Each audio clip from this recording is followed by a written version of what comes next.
Fl-ewwel 6 xhur ta' din is-sena, il-Fond Konsolidat kellu deficit ta' 92 miljun euro. Dan huwa l-aqwa riżultat għall-ewwel nofs tas-sena fil-Fond Konsolidat osservat mill-2006.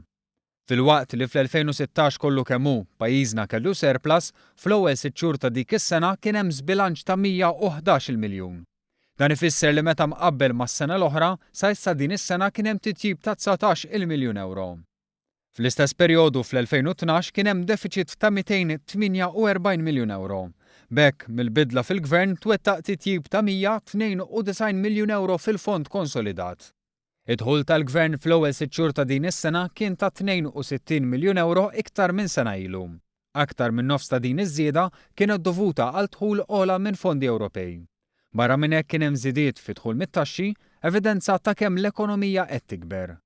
Fost oħrajn kien hemm żieda ta' 13 miljun mit-taxxa ta' dħul, ta' 43 miljun mill-VAT u 19 miljun euro mill-bolla.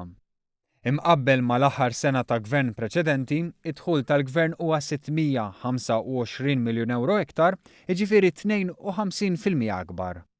Dan kien xprunat l-iktar minn żieda fi-dħul mill-income tax minkejja li r-rata tat-taxxa tnaqset f'kull budget taħt l-amministrazzjoni li għaddiet. Dan huwa sinjal ta' kemm qed jiżdied id-dħul tal-familji u n-negozji u iktar nies qed jaħdmu. Anke d-dejn pubbliku qed ikun ikkontrollat tant li l-ispiża fuq imaxijiet fuq id-dejn pubbliku naqset b'6 miljuni fl-ewwel nofs ta' din is-sena.